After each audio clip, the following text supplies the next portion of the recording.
Yeah. Right, regardless of what the clock on the wall says, it's 7:30. So we'll kick off the full council meeting. Once again, can I apologise for the Mayor, who is currently representing the council at a meeting elsewhere.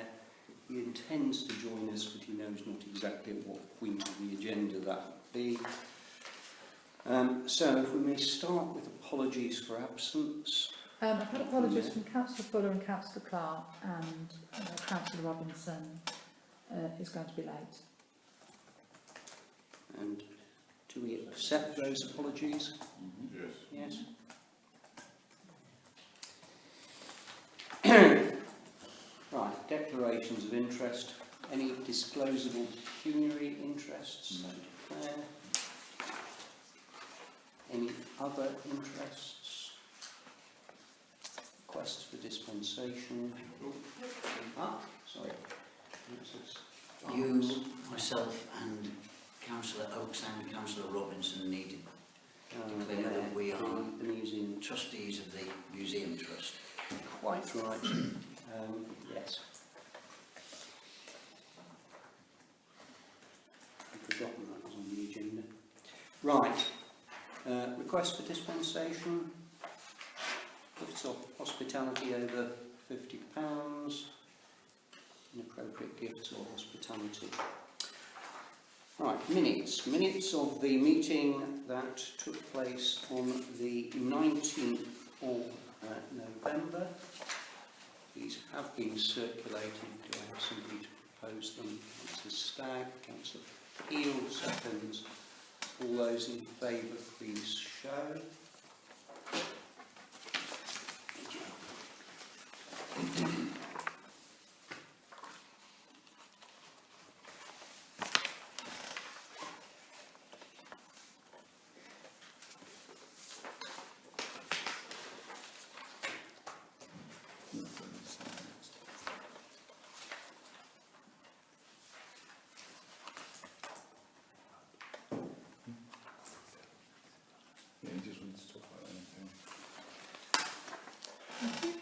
Right, that was the first of two.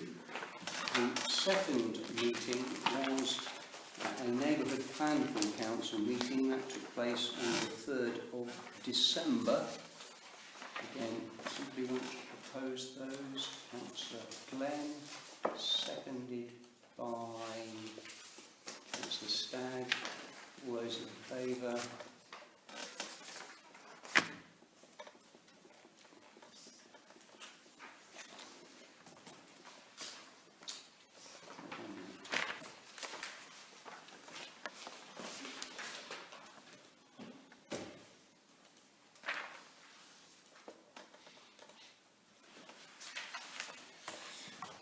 Right.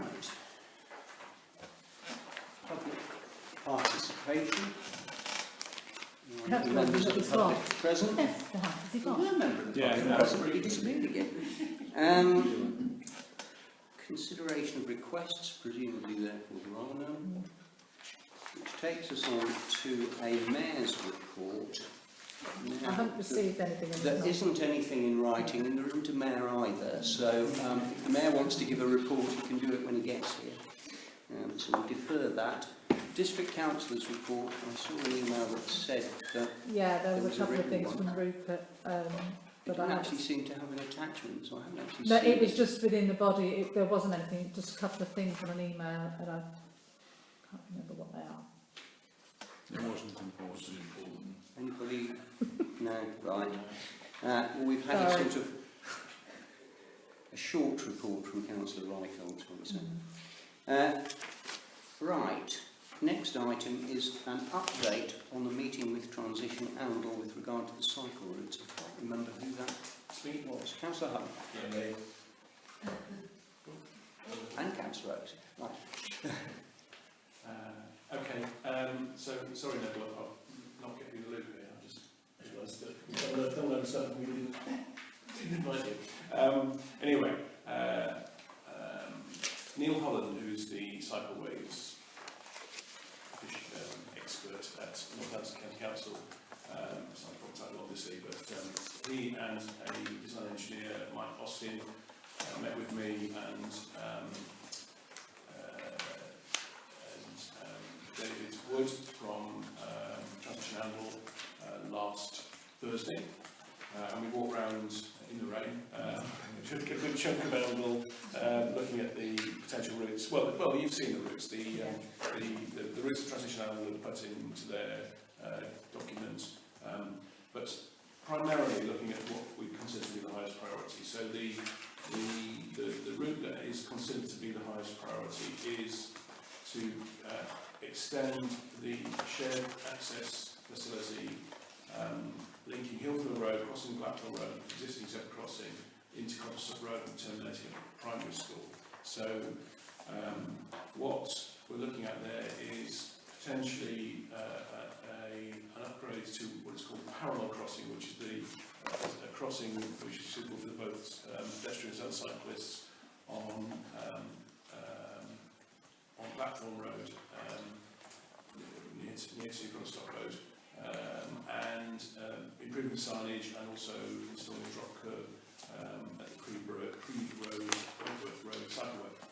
So you are all with that, but there's already quite a well-established cycle route out of the developments up in that part of the town, and that brings you down to Blackthorn Road. There is certainly scope to improve it by improving the signing of it and a little bit of minor maintenance, like talking about bushes and overgrowth that's got across there, but really relatively minor works. But then, actually, when it sort of ends at Blackthorn Road, and there's no route then for people to safely, and just as a, if you look at what Transition Handle we're trying to promote here is its use for not the middle-aged men in lycra, but the sort of the timid cyclists and children and younger people to have safe access, not involving using the main roads. So it's to try and encourage cycling and walking along that route to the junior school. So that's the sort of first priority. We did look at other routes around the town. We did spend time looking at how to get people from the Benfield Road area up into town as well, but that's not going to be within the scope of what the initial discussions that we're looking at are. So the next stage really now is to commission a feasibility study from North West Highways to go do a bit more detail and to provide us with a full costed solution to that, which obviously is intended to fall within the 130,000 that we have for sections 106 money available. Just in terms of timing, the people we met with saw no reason why that couldn't fit within our timescales. Ideally, if the plan can be prepared in the first part of next year and the funding is available, then we've aimed to do it during the summer holidays. So obviously, we makes much more sense to do it when there's not 101 cars down in front of the school trying to the kids. So the work would be done during that period. Now, I know it's not on the agenda tonight, so I don't, as far as I'm aware, we can't make a decision tonight. But there is a price being given to undertake that initial feasibility study, which is £3,150 plus VAT. And that would be completed by the end of March at the latest, I'm told. So Northants Highways have said they can do that. That's the cost, and it will be done by the end of March. How much would it be? 3,150 plus VAT. What I might need to do then, well, we've got that money. So that was one of my questions, was would we We be able have to draw that down? 132,000, so it would We'd be able to draw, potentially be drawn down from that, but we would need to just bring it back to this full council meeting to approve that we are definitely going to use that money for this project, and then we can start drawing the money down. okay, so I would like to make sure we've got on the next On full council January agenda, whichever the next opportunity we have to when we get together as full council to have that. Is the January full council meeting? Unless we meet before, Potentially we could have we're not for this obviously, but if something else comes up, I'm assuming it won't be contentious, so if there is a chance to approve it earlier, then that would be great. yeah, okay, I'll see, because we normally would have a neighbourhood plan meeting. It's whether we would have that at the beginning of January and whether we could tag it on.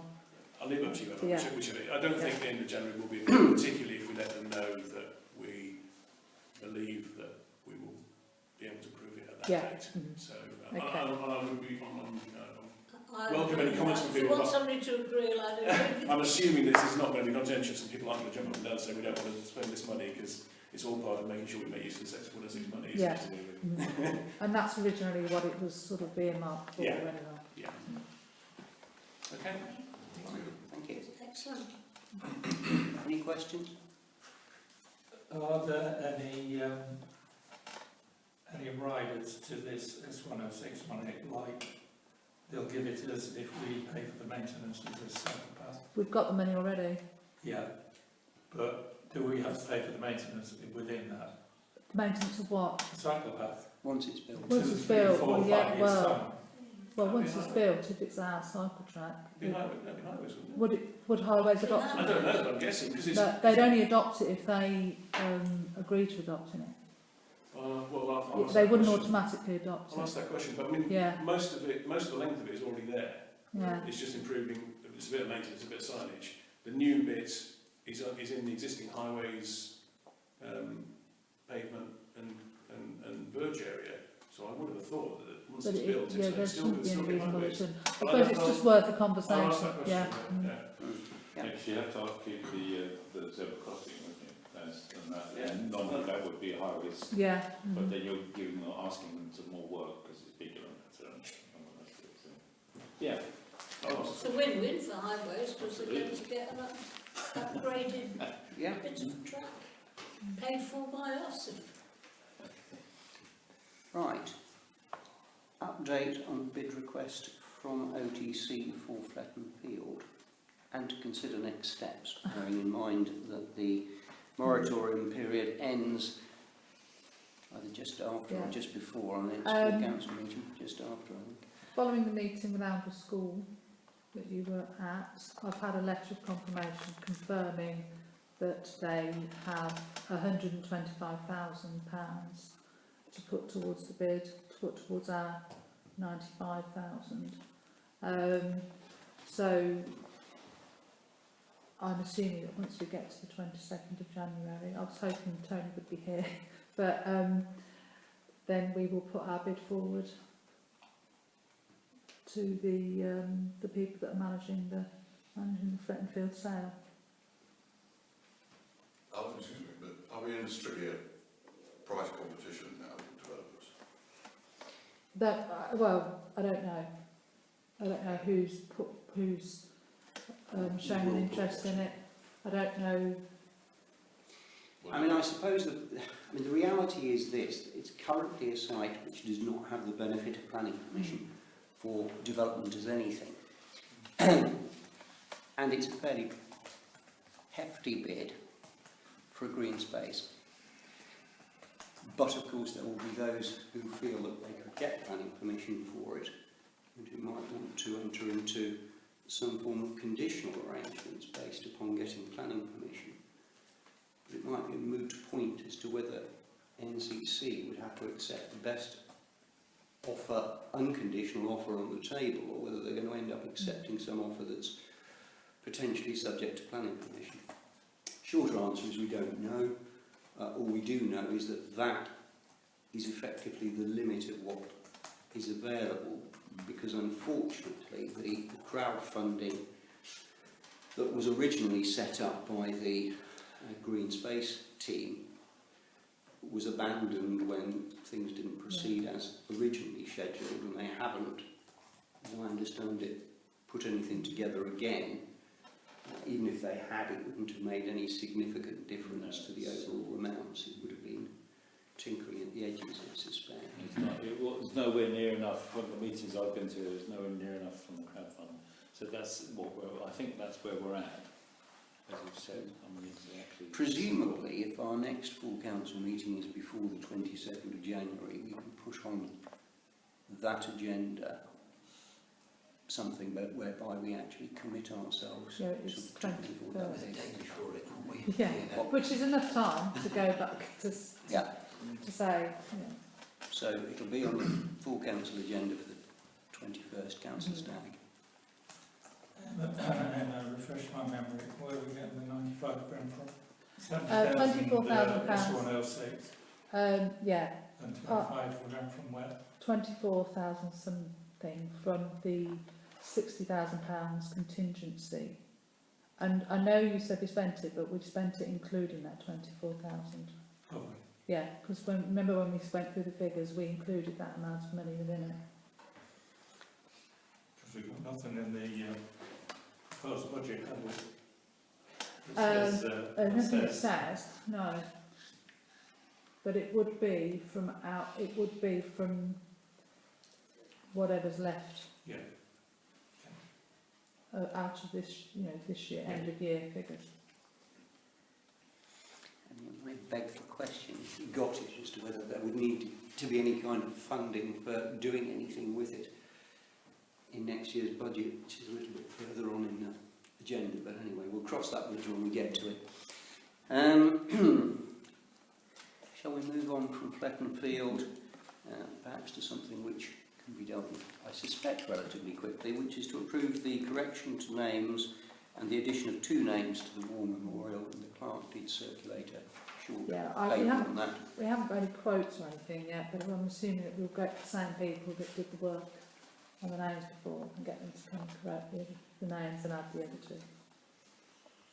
Now, I think we were actually asked to approve it, so presumably that requires a formal proposal, so I'm quite happy to propose.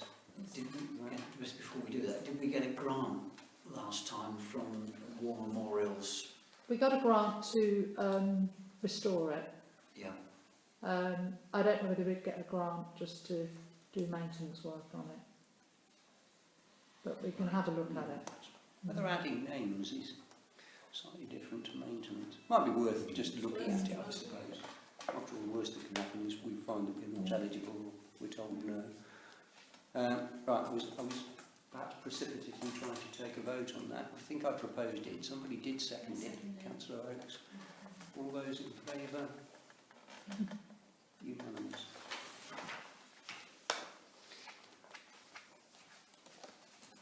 The next item on the agenda is the clerk's report, which has been circulated. Is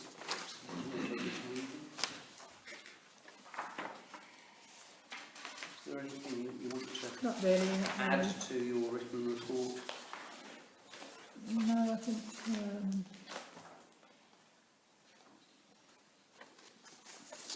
two of the items on the agenda.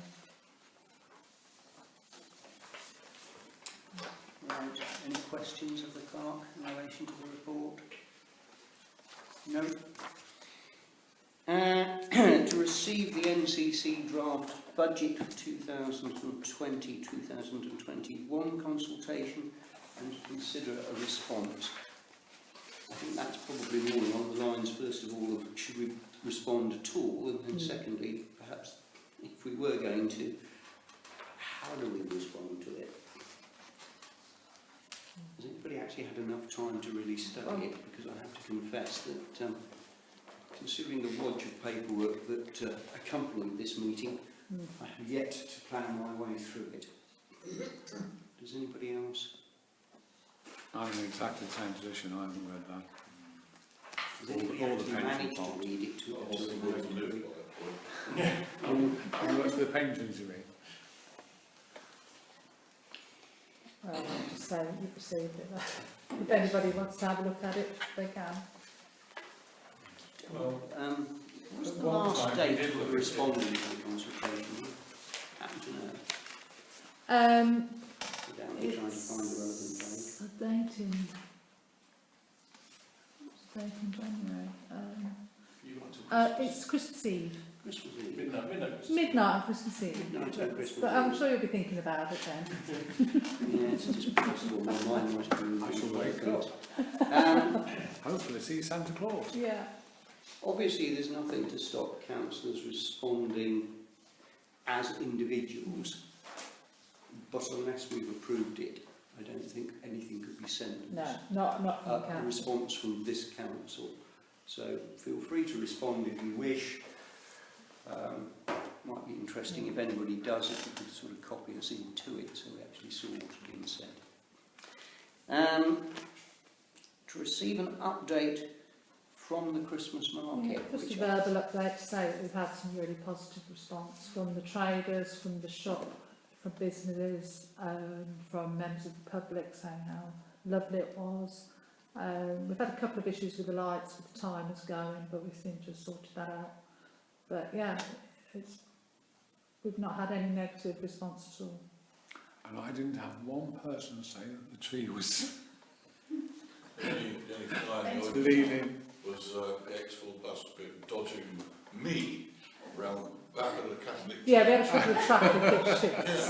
Yeah. So, I don't know if you could let them out, the bus company know. I mean, it's really bad. They went down that road the wrong way, just to avoid...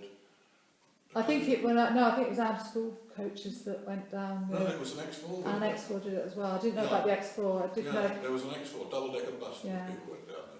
we did raise it with Oundle School. The two Oundle School coaches that ignored the marshal on the crossroads at Milton Road and insisted that they couldn't do the one-way system, even though the X4 had been doing it all day, and they went down the wrong way down Milton Road and caused mayhem. Well, it was definitely, saw it, you know, just... Where the hell did that come from? And then, he decided to take his own route round. So that's very bad for Yeah. the professional This is bus driver. extraordinary considering for the rest of the day it was. I did have- It did it Yeah. right. Councillor Hunt. I was manning the junction of South Road and Mill Road in the morning, 8 till 10, and one of the X4 drivers came through there and said, "Where do I go when I come back?" So he clearly hadn't been told about the route. So I sort of explained, and he seemed to get it. And I then saw the same driver coming back the time, so I also did 10 till 12 at Milton Road, Clapthorne Road, and he came back and said, "Yeah, I'll work." So he was quite happy enough, but he obviously hadn't been told in advance of what the version was. It's difficult because this is the same as what Oundle School was saying. They've told all of the people, all of the visiting schools. They told everybody, but you will always get somebody that just hasn't filtered down. But one of the things that we're going to do is definitely on some of the junctions, we've only got one marshal. We definitely have more than one, because when a car stops and asks a question, you've only got one person. Yes, that was the reason I ended up doing the Milton Road, Clapthorne Road junction, was because we really was a struggle for one person. So the South Road one, not a problem. I could do that on my own because basically you're only dealing with traffic coming one way, which is out of the South Road. But up at the other one, you've got cars coming at you from all directions. The police just noted the fact that in the dark, the high-vis vests weren't visible enough. So next year, I think we're either going to have full jackets, maybe with a torch as well, so that you can be seen. And cones with lights on the top. So Yeah. well, I mean, I had that. I'll put my hand up now. I had that in my session at the Catholic Church. Considering that there was a continuous line of traffic coming over South Road Bridge and going into the one-way system that way, nothing, it was extraordinary that there wasn't more complaint, but everyone's complaining.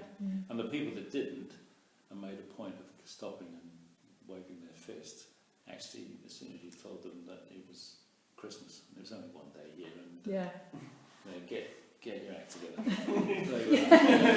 They were humbled into submission. So, it's extraordinarily successful. And we've already got market stallholders sending in forms for next year already. Councillor Oates. It was successful. Just feedback from the Milled Wine people. They couldn't cope. They were worn out. They made £2,000. They'd been to Uppingham, Stamford, which is where she comes from, and Oakham and somewhere else, and it was far, far more successful. Really? So they were absolutely over the moon. Good. So we're drunkards. It's official. Not the market particularly, but a group of people said to me, would I please be sure to report they all think the lights are fantastic. Oh. I pointed out they don't come cheap. No, But the company that we've got, they're they've been happy. really good. Yeah. And I just one on a light side, I'd like to say as well. I was stopped by one old lady who said she was the donuts were far too expensive. And as a member of the council, I should perhaps report that back. Chocolate donuts are way out of our remit. But I'll look forward to reading that in the minutes of this meeting. Now, I mean, the response that I've got as well was just overwhelmingly positive. I could not believe how busy it was as I struggled to get from one end to the other and back again in time to actually turn the lights on. Yeah. But no, it was absolutely excellent. Congratulations. Good. Yeah, one other All thing the as well. staff who was so involved and made it work. We did obviously, whether it's because there's more people there, people buying more things, we had a hell of a lot more rubbish, so we've also got to look at that for next year as well. Never mind. Sometimes that's the price of success. Yeah. Happy to report it. Right, something a little bit. The other thing I would mention is the breakdown of the build-up went very well, very smoothly. So, Okay. sorry. Right, there was a meeting with Amble School. It took place on the 10th of December, which was Tuesday of last week. Present for the council was myself, the mayor and our clerk, 4 representatives from the school. Richard McMahon wasn't able to be there, but we did have the head, the bursar, deputy head and director of communications. I think she's probably still in her post as director of communications. The reason I say that is the slightly controversial suggestion that she put forward when we raised issues around the QBH that perhaps it could be demolished and replaced with something different, which didn't seem to go down awfully well with the person who overlooks it, who just happens to be her employer. Anyway, we smoothed that one over. It has to be said that whilst clearly these meetings are very valuable, and we used to go out twice a year, we're now lucky to get it in once a year. In terms of gaining anything very much from the school, I'm not sure that we did, but we were able to fly a few kites with them. We're just talking about the meeting with Amble School, as you might have gathered, and since you were also present, is there anything else that you'd like to sort of mention about it before we move on, or at least... No, I was a little bit sad that they weren't able to come up with anything in terms of land in the town. You know, we talked about 2 things: extra care facilities and car parking. But I'm pleased that we had the opportunity to express that issue. You know, so you know, there was a rather amusing comment about putting multi-storey car park in place of the QBH, which just happened to be opposite the headmistress's house. No, nothing else. I think we didn't set a date for another meeting, we never do, and we'll try and approach them. Maybe try and see if we can have one in the summer, particularly as there will be a new council in it. It might be a good idea for the new council to meet with the school. Mr. Mayor, we managed to get as far as financial matters. Wonderful. That's bloody good progress. I can't use that word in this forum. Damn good progress there, yes. You've already said it now, so why go back on it? Okay then, so the first on that then, to approve the bank reconciliation balance sheet and the hub trading accounts for November. It's okay, we've talked about this in the financial meeting. Is there anything else that those who weren't present would like to raise, or anybody else? No, okay then, so are we okay to go ahead with approve on that? Do we need a proposal for that? Proposal? Yeah. Second, Councillor Glenn. All those in favour? Okay, and all those against? Right, and then the next one is the payments for November 2019. So, is there anything controversial in there? Yeah, Councillor Stagg. No, sorry. You're proposing it. All right, go with the flow, that's okay.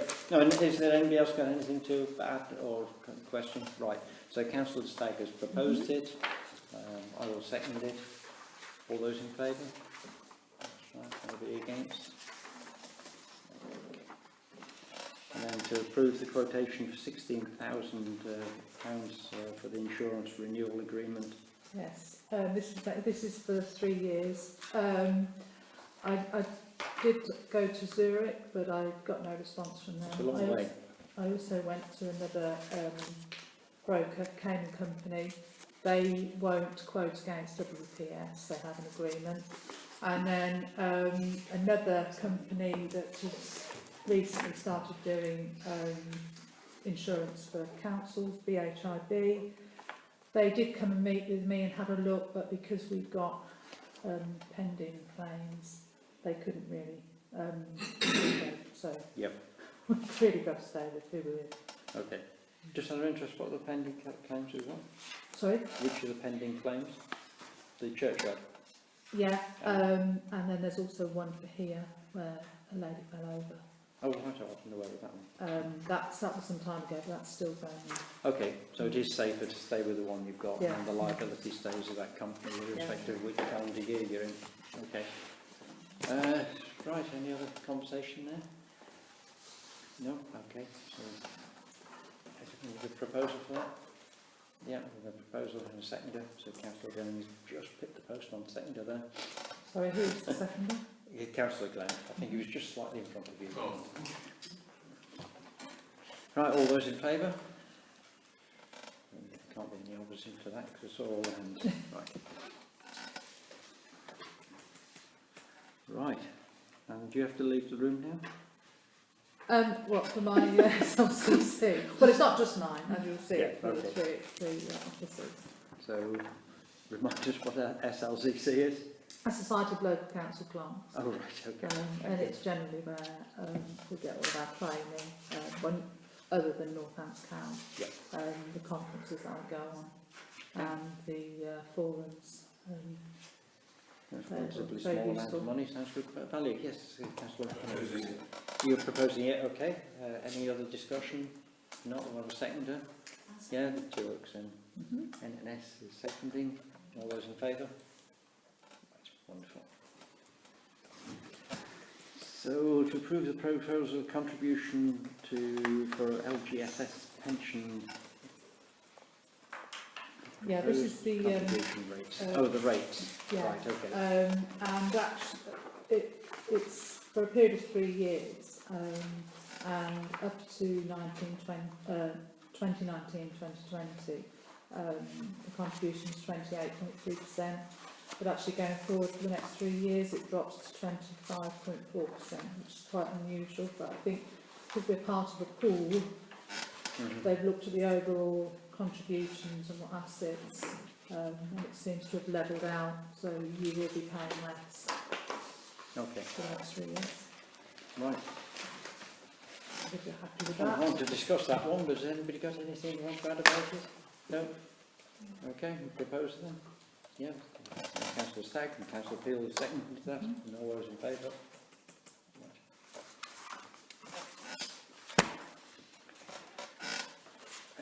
To receive the draft funding strategy statement consultation document from LGSS. Yeah, this is the rather large document that you've all had. Yeah. I've briefly read through it. I mean, I can't see anything alarming in it, but I don't know whether anybody else has. I haven't read it. No. So the scheme is a defined benefit scheme, is it? Yeah, and there's only 2 members of staff currently in it. So Right. the rest of the staff are in another. The defined contribution. Yeah. Yeah. Okay. Okay. Is any discussion on that item? So that's just receive. Yeah. That's just a receive. Yeah. Yes. The only thing I want to say, I don't know if there is any opportunity to give feedback on it, but it badly needs a sort of high-level summary, because I did try and skim it, but I'm trying to get the gist of it. Yeah, I agree. The idea is you've got to your pension age before you finish. No, that's a serious point though, if there is an opportunity to give feedback. Things that we for need. councillors, it'd be really useful to have a 3 or 4 paragraphs ahead that says this is what the bullet points are. Yeah, when I went to the forum, then when they were going through the previous contributions, they mentioned a couple of things. We both went, Well, we went both went to that, I still don't understand bloody documents. Yeah, and they just sort of made a reference to 1 or 2 things, but I came back and looked at it and thought, Yeah. It's just, yeah. Yeah. So I can report that back, actually. Yeah, I spent a whole Yeah. day going to that briefing, and it still didn't help in terms of understanding that document. At least at first read through. I mean, I didn't. Yeah. As others have noted, there was a lot to read through before this meeting, but yeah, it could be better. Yeah. Headmaster, sorry there. Right. Right, to receive the minutes from the Finance and General Purpose Committee meeting. Has everybody received them? Those that weren't there, any questions on what we covered in it? It was quite an agenda. Some of the items will come up later anyway. Yeah. Okay. So that's to receive, yeah, and then to approve the quote for replacing the fire alarm system at the courthouse. I think this was something that you looked at Estates, Yes. and there was one quote at that point. We did get another quote, which is significantly less, plus a maintenance quote to service. Okay, so what's the recommendation then? Well, the second quote, because The it's lesser one, significantly less, Okay. and also to pay for the annual service of £362.81. The second one through Sadler's, is it? Yeah. Okay. Right. Okay, so I can't remember now the wording of what we just read. Is it we approving this, are we? Yeah. Okay, so got a proposer then? Councillor Peel, and secondary Councillor Stagg. All those in favour? I'll give you a moment. Okay, thank you.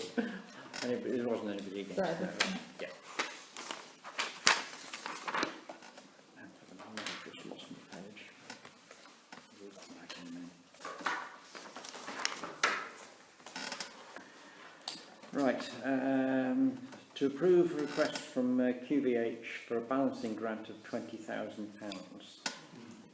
Ooh, now then, was everybody at the QVH meeting? Can I make a suggestion that Yes. you were updated on what happened earlier? Are you allowed to do that in the QVH meeting in relation to the working party? You can do, but it's not technically part of this agenda. What we could do You could, is close the meeting temporarily. Then go the Chairs. you know what you're talking about, I didn't. Right. So £20,000 then, you know, just out of interest, and I think it can be in this the open thing, is that going to be enough for QVH to get through the year? at the moment, that is what is part of their budget. Don't like those words at all. Can we try some better at the words? moment. But obviously now we've set up this working party, it does depend on if there are any significant things come out of that. But at the moment, for the QVH budget, that looks should like, work. yeah. Yeah, okay, right. Because, you know, just if it goes over that budget, it's Angletown Council that's in trouble. Well, it'll be the QVH Trust that will come back and ask for a further grant from the Angletown Council. Yeah. But they've got a very slippy set of shoulders, the QVH Trust, Yeah. on there. The problems just come back onto us. Hopefully Yes. it'll go down. If they do the Not job the well. building. Yeah. No. No. Yes. If it's, yeah.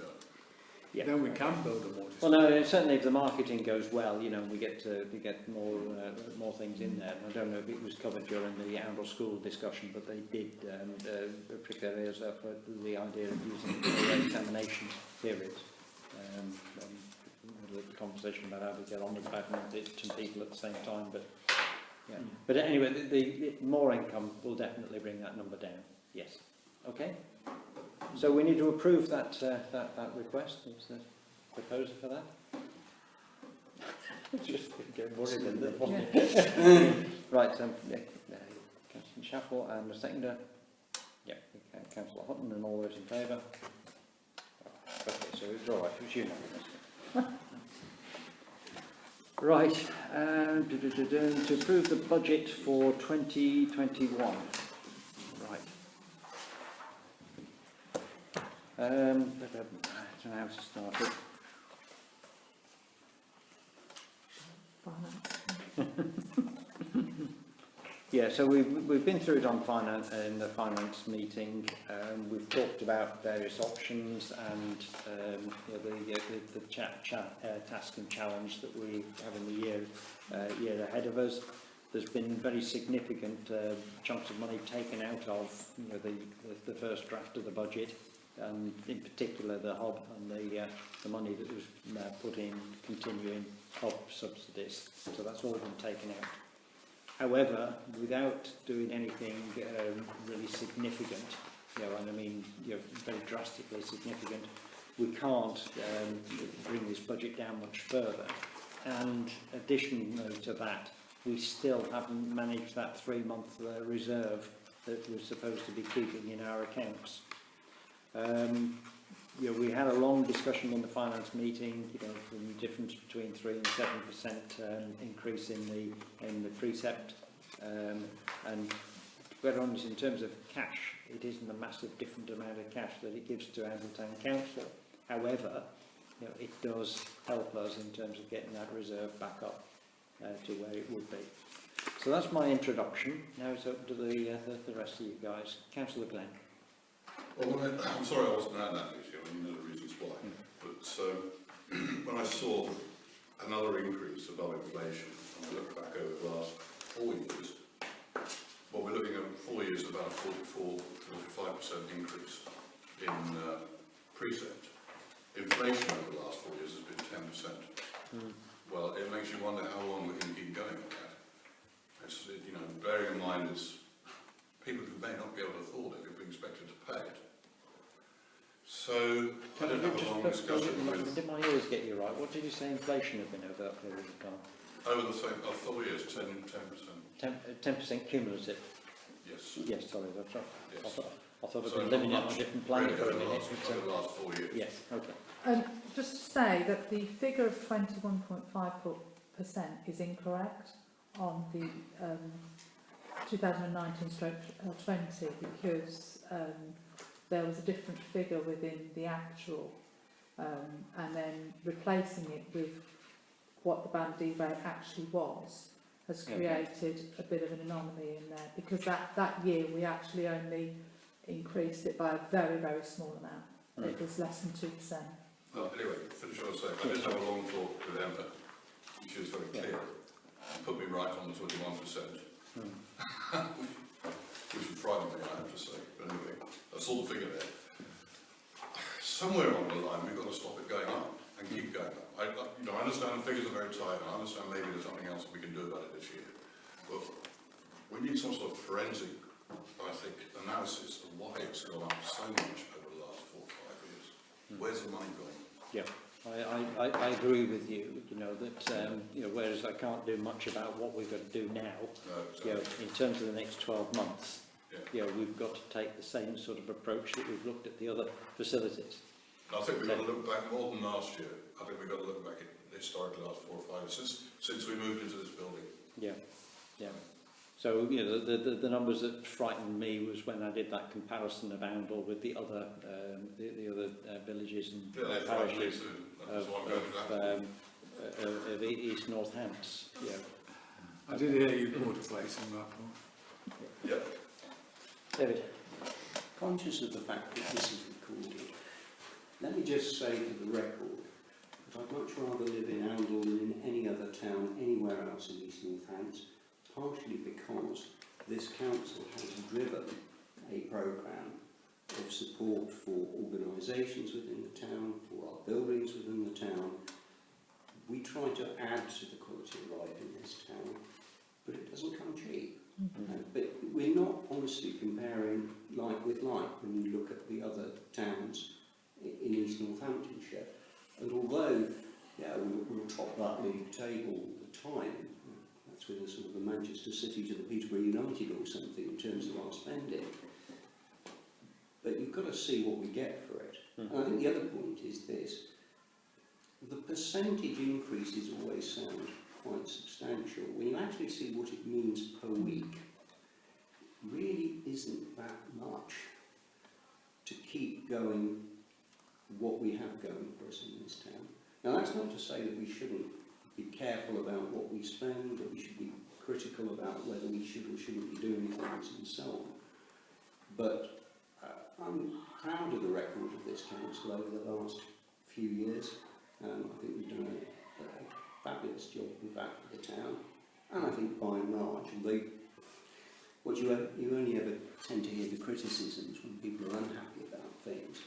But I'll tell you this, there'll be an awful lot less happy with us if we stop spending the money that we do in some of these areas. So let's not be on the defensive about this. We've got a lot to be pleased about in terms of what we actually do. Yeah, no, I think it is, and just as strange as you might seem, tonight was the first time I came through the town centre with the lights on my car. They look nice. With a car, it's much safer with the lights on it.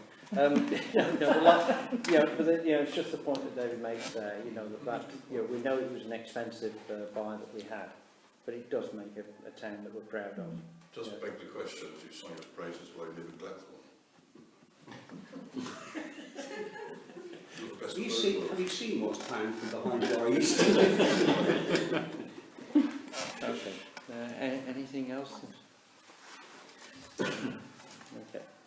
So we had, as I say, we had a good discussion during the finance meeting on the subject, and I was swayed by the argument of the group. I come in with a 5% max, but I do understand the need, again, for this particular time to go for the 7 and a bit percent. I'm probably more mindful of what Councillor Glenn said there about us needing to do this root and branch study about where the money is going, and what we're spending it on. We can see all the glossy stuff, and it is great, and it is a nice town to live in. But we need to know if there's any waste in there that we can take out. We know that in a few years' time, the housing population will increase, and essentially more money will come into the town.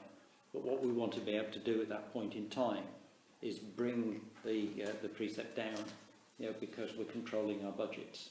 With what we're doing. It might help if we could change the boundary about and bring more of the people Include who are that actually one. serving. I totally agree with that, Malcolm. Yeah. Why? Well, maybe we should try it, it can be done. No, I've been Ashton and Peter. I've been Ashton Ashton to the A605 and Barnwell to the A605. I've been all that as a kid. Yeah. I think that's going to be the Barnwell thing is going to come and bite us in the bum if we're not careful. Yes. Councillor fight with the OK Corral, this one. Yeah, well, I think you need someone with plenty of energy to work. And when you have that sort of conversation, you're going to have it for the benefits of those people that you're bringing into it. Yes. So they get the benefits already without paying. Yeah, so that's a bigger one. Okay, Councillor Bill. I just want to propose approve the okay, then. budget. So are we ready to go forward to that stage then? Have we got a seconder for that then?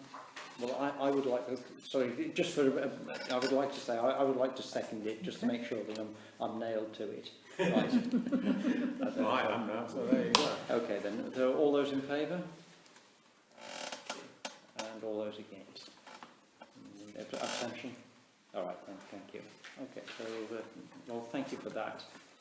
We've got a presentation to make at the town meeting early next year, and You'll enjoy I'm quite that. happy to be at the front of that. I know everybody's behind me. And I will be counting you. And I wasn't counting on you, I will be counting you. Right. Okay then, neighbourhood plan. Where have I just been? Shall I? To read the interim, would you like to? Shall I kick this off? You can start with the interim report, and then I'll give you a little top up on I only stayed for the first piece of the meeting, but I could tell exactly which way it was going. Okay, well, I don't know if you've all managed to read the interim report. We've known about it for a couple of weeks, and basically we can see from this that John Parmenter has concluded that the neighbourhood plan is not fit really to go forward. So obviously we fought tooth and nail for this, but we're not going to get any farther as far as John Parmenter is concerned. So there are things we can do if we want to, but it's entirely now down to the council. For instance, he says we could go back to Red 14. Well, we all know that's far too expensive, so that's out of the question. We can pull the neighbourhood plan now before it goes any further. We can ask the examiners to take the neighbourhood plan to the full examination, and we can even go to referendum if we want to. Whether you want to do that or not is entirely up to you. The other suggestion that I had from Phil Stern tonight is that we try, and I know Tony's been trying to negotiate this, is to go back to the ENC,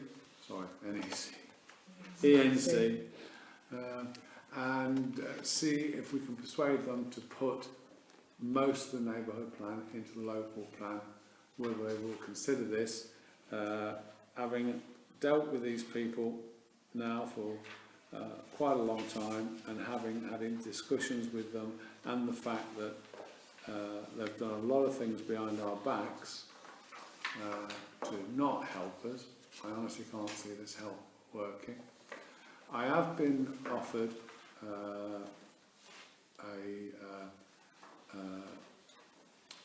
from one of the developers has kindly offered to pay for a barrister on behalf of Arundel Town Council to go through all the legal aspects of this interim report to see if there's anything that they can do to help us in any way. But we can't say that's going to be worth it or not, but we won't have to pay, but it will come through for Arundel Town Council. It won't be an expense that we have to suffer. So they're the basic grounds. Now obviously I wasn't at the meeting tonight, Tony was, so I'll hand it over to you now, Tony. All right. Can I just raise 2 points out of what you said? Yeah. First one, I don't believe that we as a council would be doing the developer any favours if we took money off him for to fight our legal battle.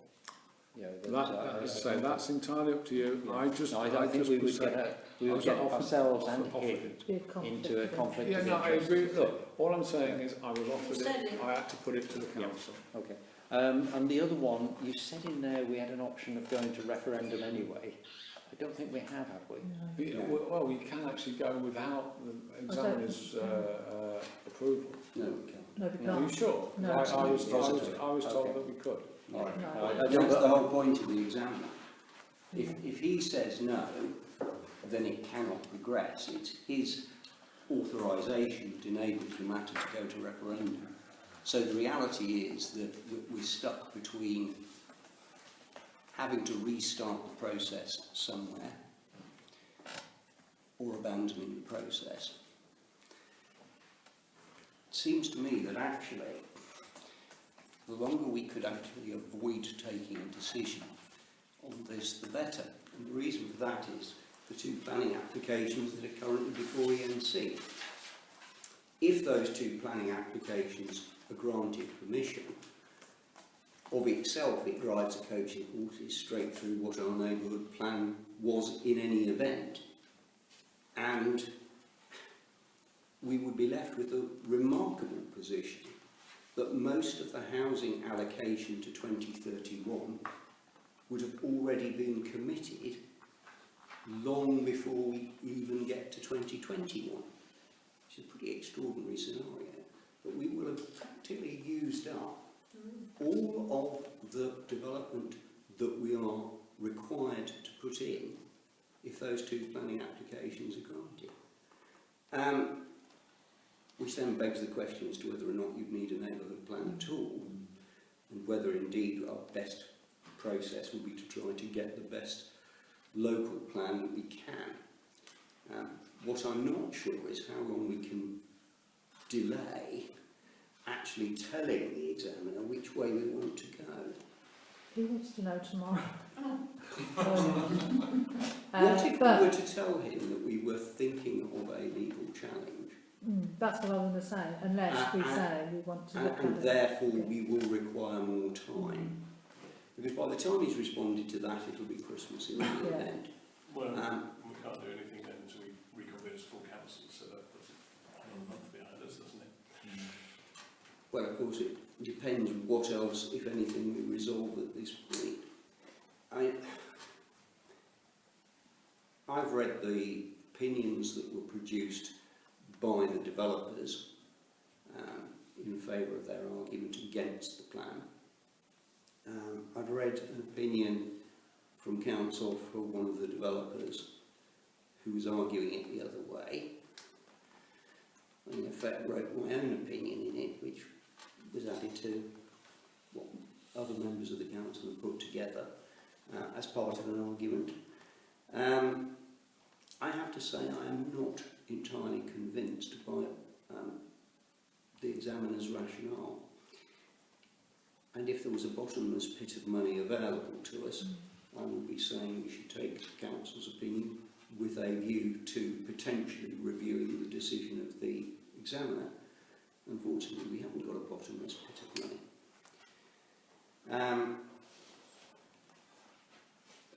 If we can't delay the process, it's a problem, because what I would have liked to have done is delay the process and convened an emergency public meeting, and I know it's the worst possible time of year to think about doing it, and it would probably have to be in about the first week of January.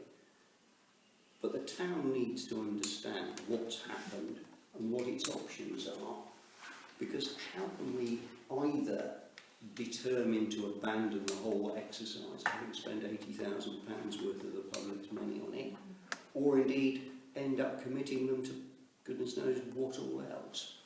And therefore it seems to me that logically we ought to put this, I'm not one particularly in favour of a referenda, and I don't regard it as being binding, but it would perhaps be indicative to us, to assist us in making a decision as to a way forward, if we could do that. But I don't know how it's going to fit in with John Parmenter's timescales. I think he just wants to know whether, if we are going to say we're going to go back to Regulation 14, or if we're just going to withdraw the plan, then he has no further work to do. But obviously, if we choose that we want to go through the whole examination process, then he will still need to be available to do that. But I don't think his view is going to change to what he's just... No. But what I don't know is... His view won't change unless we get an opinion which causes him to rethink it. Of course, if we told him we were going back to Regulation 14, it doesn't actually mean that we have to, does it? But we could say we were going to, then at a later stage, if we chose, having been to the town, notify him that in fact we've decided against it and wish to withdraw the plan, and can inform me against it. We've got to keep a foot in the door, haven't we? It might be a way of keeping the thing open. I was going to say, could we reply to him that we would not like him to determine the plan, which is whatever the right wording is, but we were at this point undecided as to whether to resubmit from section 14 or to drop it, because at that point we told him we don't expect him to do anything further. So he's, I think, as I understood what you just said, Emma, he's off the hook then, so he doesn't have to do anything further. Well, that's what I'm assuming. He's thinking he hasn't got to schedule in any So at that point, we can then, in our own time, decide whether, and this may be related to what happens with planning of the developments that are under the subject of the planning process at the moment. So, we're not going to get, realistically, we're not going to do anything, are we, between now and the next 4 weeks.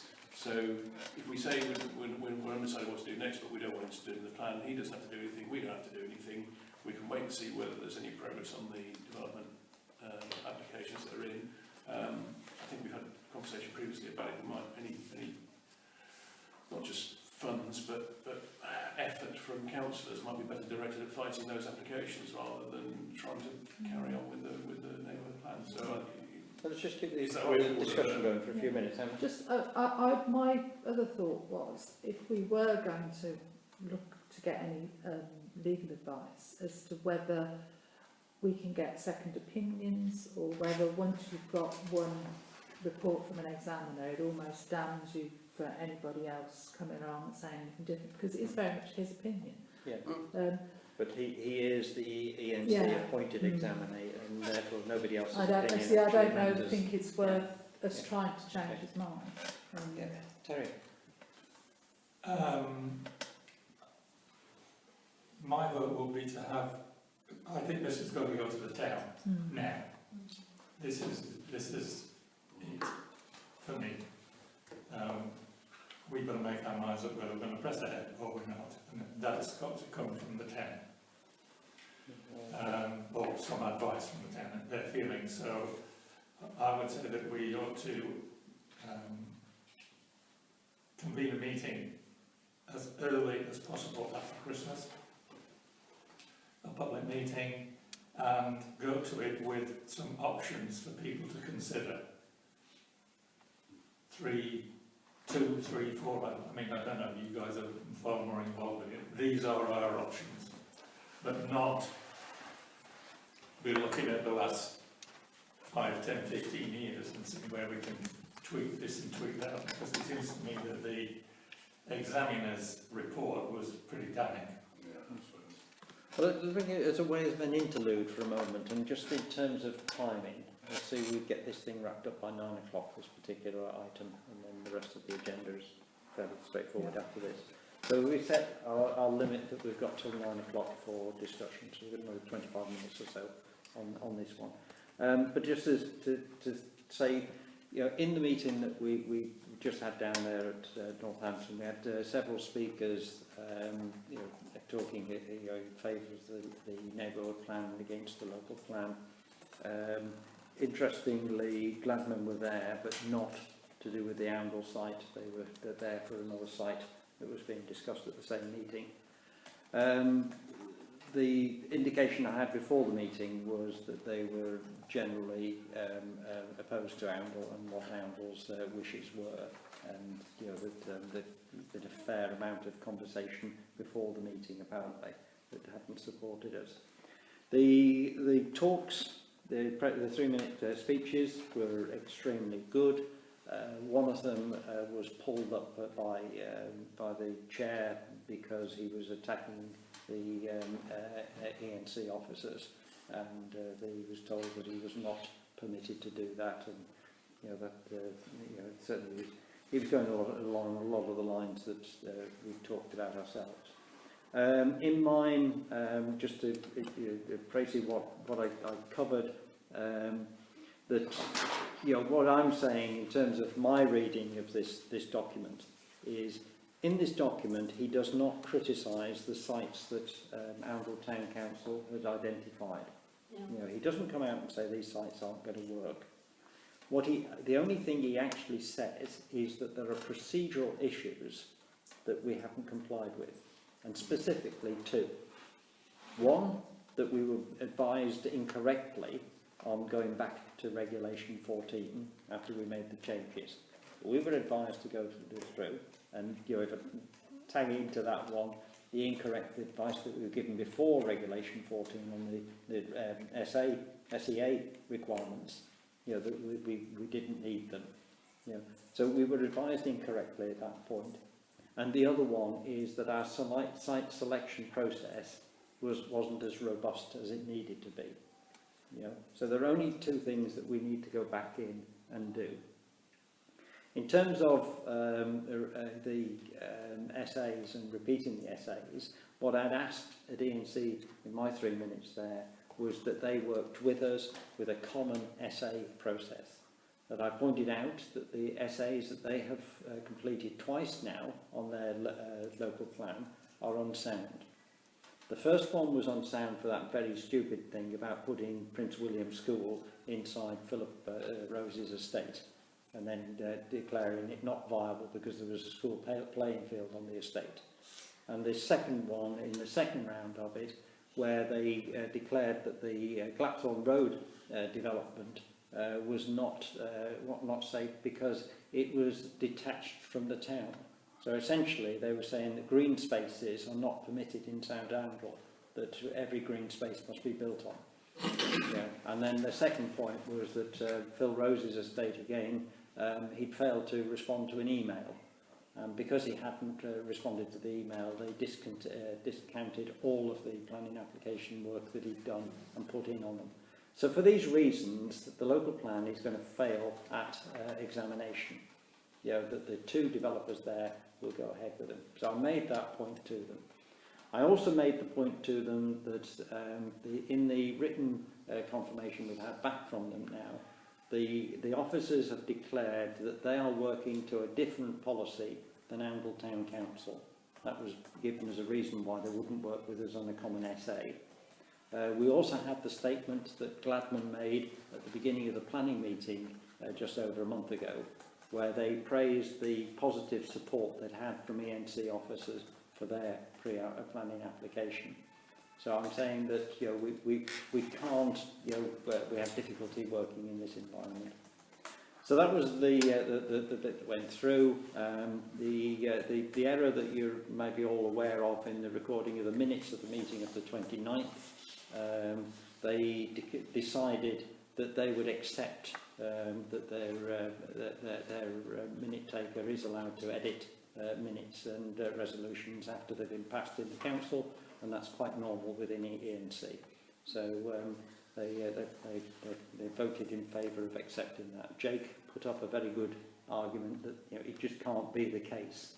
You know, even if your resolution is wrong, it has to be recorded in the minutes of that meeting, and then you go back and say it was wrong, we need to do this to it. But they've accepted an edited version of what was actually said in the meeting. So this is, you know, to some extent the challenge of what we're up against. So that was a little interlude. Continue with the conversation. And if you're not going to continue, I will. Just one of the options, you know, as a twist of what Peter said, was that we say to them that we are going back to Regulation 14, but without paying a penny for another consultant, because, to be quite honest, you know, they're not giving value for money. You know, we could have done the essay, you know, better ourselves. However, you know, unfortunately, it had no credibility if we did it ourselves. But we could go back to Reg 14, you know, and we could ourselves, you know, do the corrections that we've been asked to do in those documents. So, you know, it takes a bit more stamina to go back and do this, and it will take us to go back through the process. The problem being is the two planning applications are hurtling through, and they look like, you know, that they will be unstoppable at the outline planning stage. It doesn't mean, you know, we haven't got time when we go to full planning, but at the outline stage they are virtually unstoppable the way ENC is at the moment. But if we've got the neighbourhood plan still progressing, still a live document, you know, at any point in time we can refer back to we're going through a process. And, you know, the other little bit of bad news for the meeting, I'm led to believe that after I left, they were going to vote to overrule the 29th of July meeting that said that they were not going to declare the local plan sites until the examination was completed. So they'd already, in the words they read out there, twisted the words. The words originally said until completion of examination. They've twisted it to indication of examination. But, you know, if we were still progressing with the neighbourhood plan, you know, we could always argue that this is linked to the local plan and, you know, has been agreed to go in the local plan. But say, unfortunately, they're going to pull that rug from under us, and they've probably done it by now anyway. So going back, you know, doing Reg 14, you know, is a possibility. We've got all the documents. So essentially, we've only got to edit them, you know, and then go back to the town for consultation.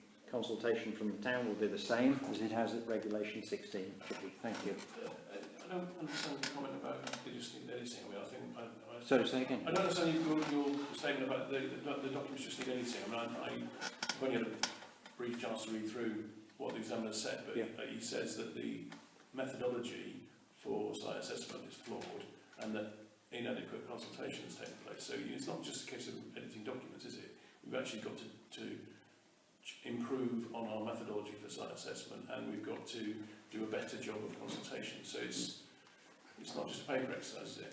But the consultation was purely that about going back on the Reg 14 consultation. Okay, but what about the site assessment? Site assessment, because E&C have carried out site assessments on their SAs, we can just copy them straight across. It can't be questioned. But those site assessments come up with a different answer to what we want.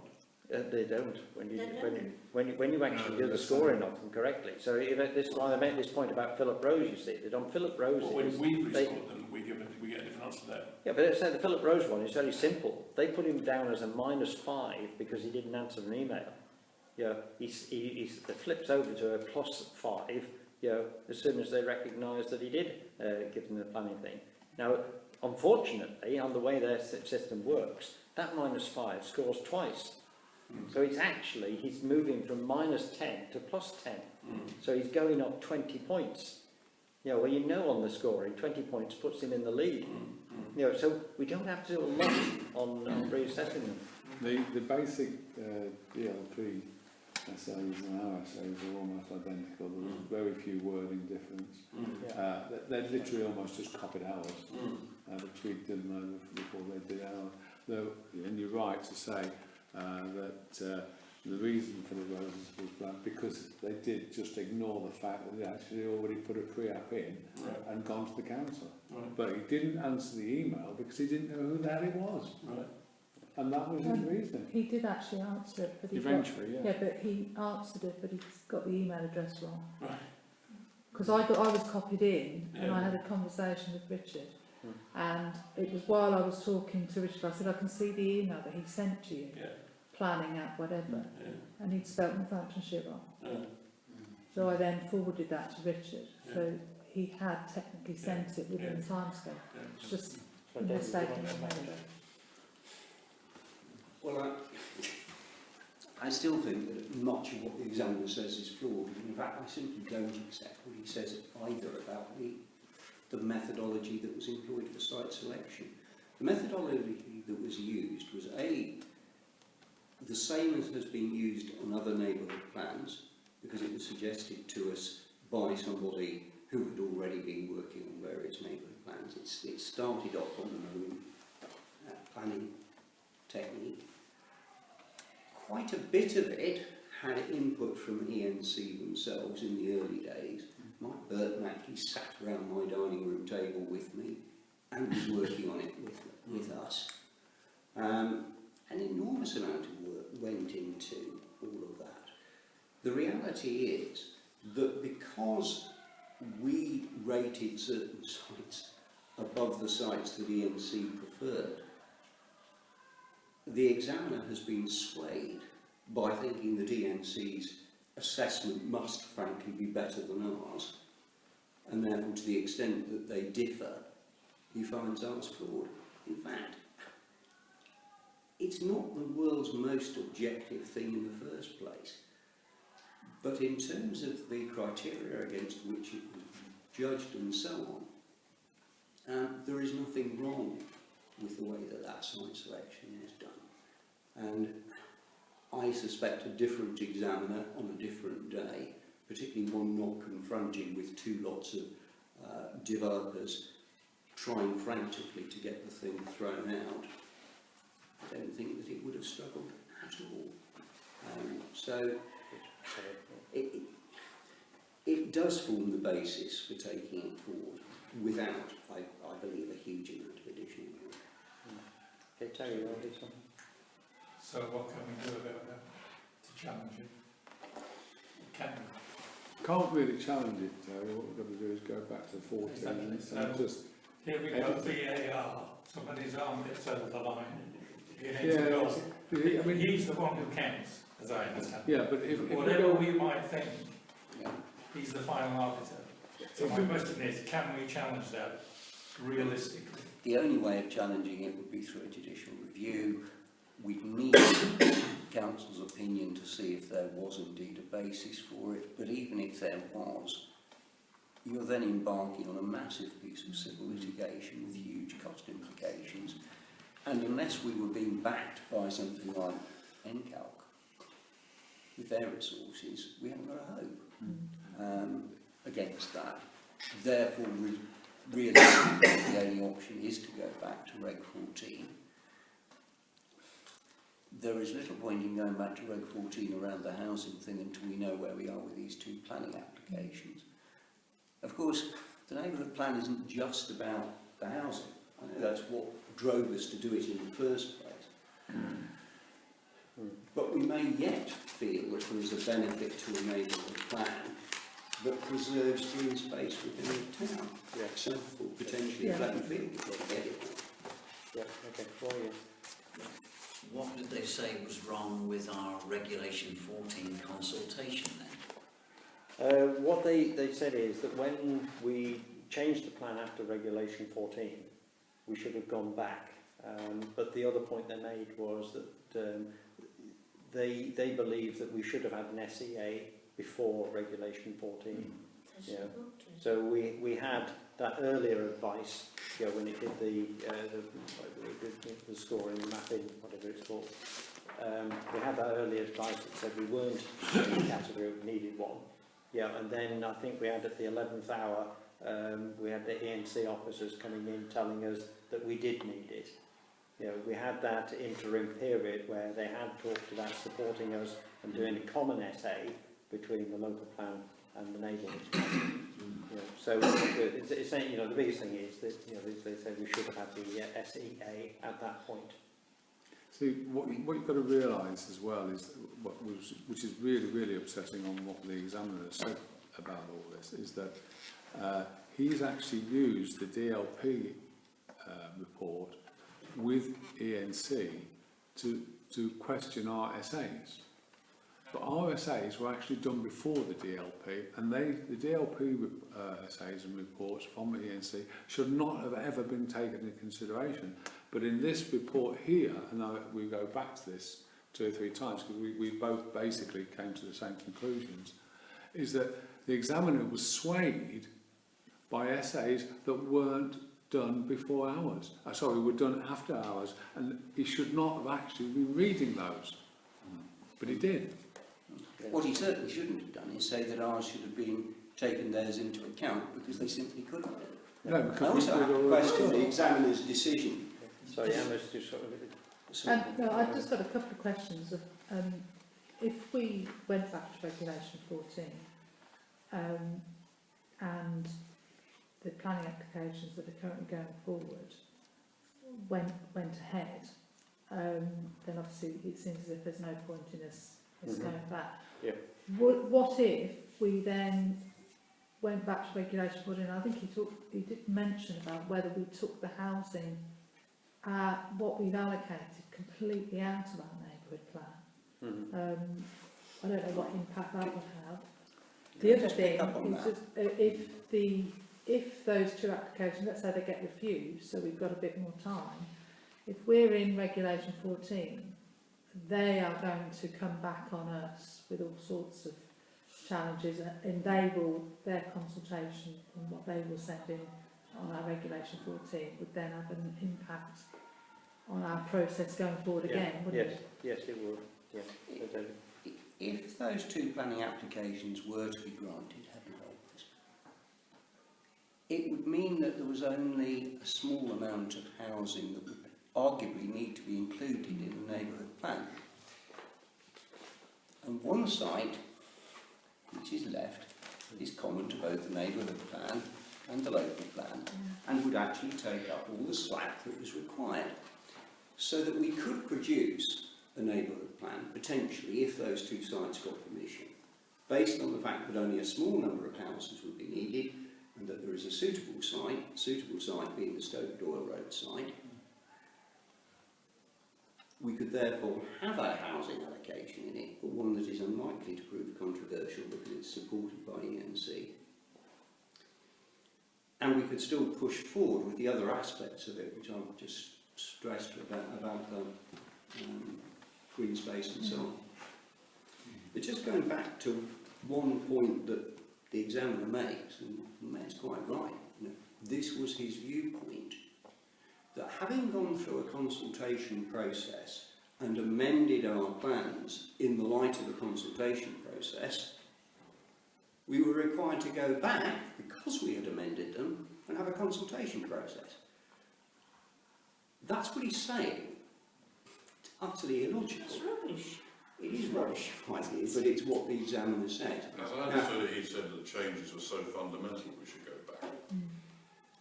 Well, there was nothing in the changes, there were there's fundamental nothing changes. whatsoever in the legislation that says that that's required at all, as far as I can see. This was And- pointed out. Therefore, he simply imported into it something that isn't there in the first place. The whole point about a consultation is to react to it. We also have an interesting thing, because he had a quote, a case quoted at him. It's called the Stonegate case, in which a neighbourhood plan failed through a judicial process because of the weight that, if you like, was attached to public opinion.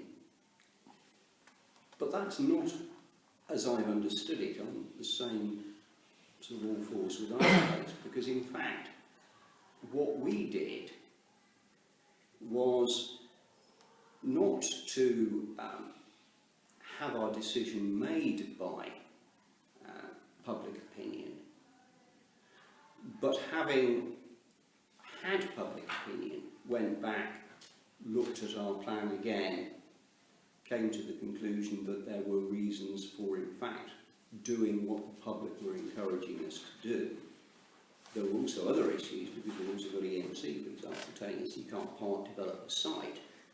Well, that meant that you either took out Cotterstock Road, for example, or put it in with all 130 houses, and we made a decision. It's one of the reasons why, sad to say, I think this decision of the examiner is pretty flawed. But there's only one way of testing it, and that would ultimately be through the courts. If we're not going to do that, I go back to what I said originally, I'm conscious of the Mayor's timescales. We need to tell the town what's happened. We probably need to offer them some options. At the moment, I'm in favour at least keeping the option of going back to Regulation 14 open, and possibly of taking a 4-day plan, depending on what happens to these two planning applications, with a very reduced housing allocation, quite possibly a single site housing allocation, because it can be all that we need, but to then try and keep in as much of the rest of that plan as we can, which wasn't attacked at all by the examiner. I wasn't worried about what we were saying, broadly speaking, about green spaces and all the rest of it. And it was pretty much these procedural issues that have been alluded to. And that wouldn't, at this stage, involve us in committing any additional funds to anything. And it seems to me probably to be the only realistic way of trying to take it forward. So we do need to try and pull it together on what we're doing next. The pressing need is obviously what we tell John Palmer tomorrow. We have to decide on that one. I feel that we've got enough support in this room here to carry on a bit further with the neighbourhood plan rather than just give up on it.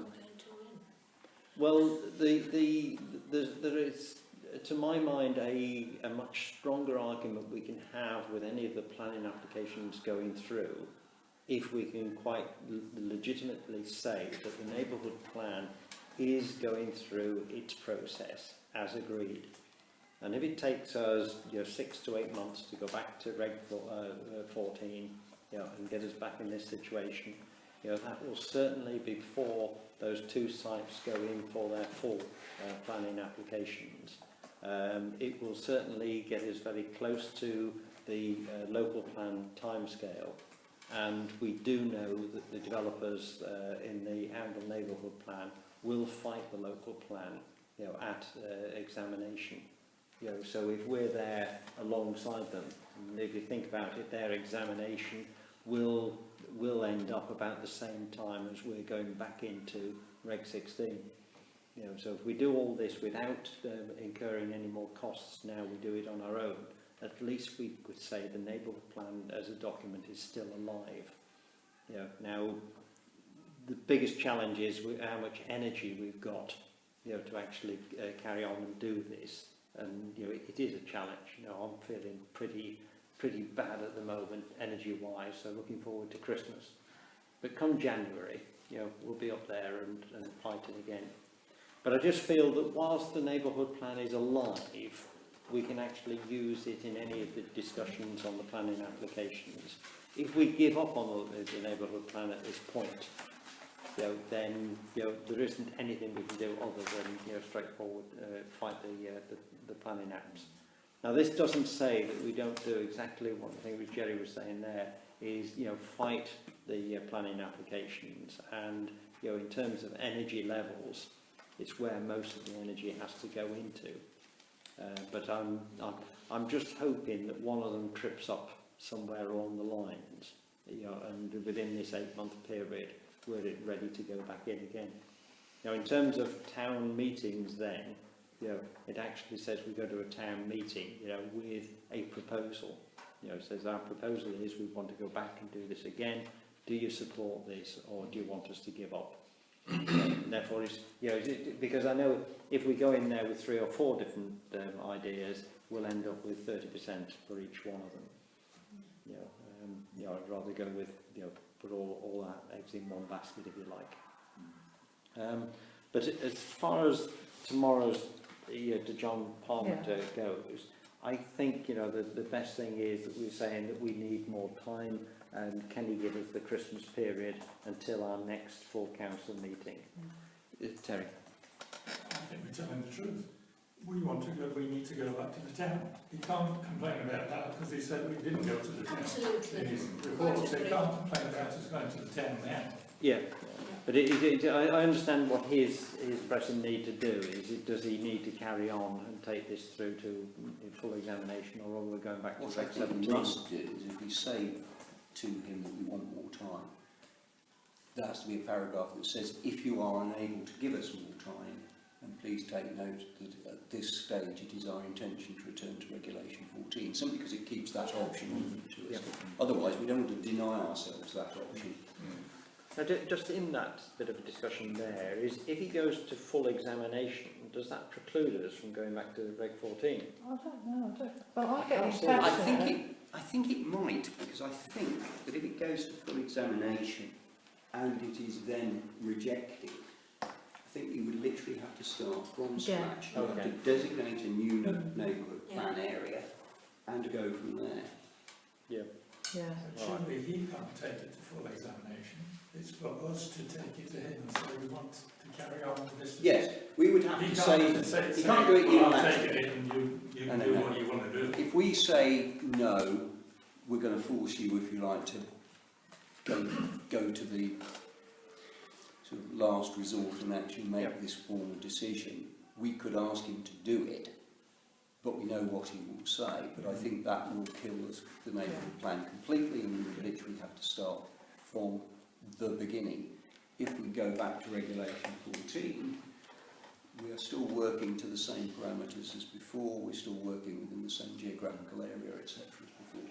It actually does raise an interesting question, bearing in mind what he says about all of these two sites straddling, as it does the boundary of two authorities. That's one of the things that, because he does say in his part of his conclusions that if we were to continue, does he mean that if we were to continue going back through Regulation 14, we've got to change the area and include? No, what I read that bit to mean is, or is that it if we were going to carry that? If it wasn't such a controversial issue about whether he's going to finish it or not, if it was going through to referendum, then the referendum needs to be that bigger area. Yeah, it has to take so in those two. he was just working out, if things weren't quite the way they are. Yeah. But it was a very interesting sort of point for him to raise. That we should include Glapthorne and I'm assuming in Ashton, and because we've been working so hard not to have. Yeah, and because we, the planning group had the chap from Barnwell Industrial Estate, Barnwell opposite the industrial. Yeah, but they want to put a big housing estate on theirs. It does make it quite difficult. Anyway, I think for tomorrow, Yeah, the message to John is that we need some more time. And Yeah. do I tell him that we're going to go back to speak to the town? No, because we won't do that in the timescale that Right, we need okay. anyway. Yeah, but to tell him that we need until the next full council meeting, which Yeah. is what date in January? 21st January. 21st of January. We need till the 21st of January to do it because it's a big decision that we have to make. And you know, with the apologies and all the, Yeah. the rest of it, that you do so well. Yeah. Okay, is everybody happy? You do realise if we go back to row 14, we're going to have to go back to 2010. Well, I was younger then. That's when all this was raked up and all these problems Yeah. that he brought up were before the 2015, which is where we started from. Yeah. So we're going to have to go back all the way to 2010. Well, I think we've got to pour over what needs to be done, because the way I read it, although he was critical of what was going on in that early period, yeah, his main criticism was that when we did the Reg 14 change, we didn't go back. Yeah, we did consultation. But let's pour over that. But you know as well after as I Christmas. do that we've had different opinions on this, and we've had a very good opinion that we didn't have to go back to row 14. Yeah, no, fine. We can continue to red 16, and that's been pointed out to us more than once. Yeah. It's not, Yeah. and in fact, even ENC said we could go to red 16. They didn't say go back. They said They pressed the button on it, you know, so No. clearly by their actions we're doing this it. is why it's so annoying. Right. So for tomorrow then we're going to go back to it and say we need this extra time, you know, and you know, can you just put it on hold until the 26th? We obviously need to tell Richard Palmer that that's what we're instructing him to do. I'll copy him.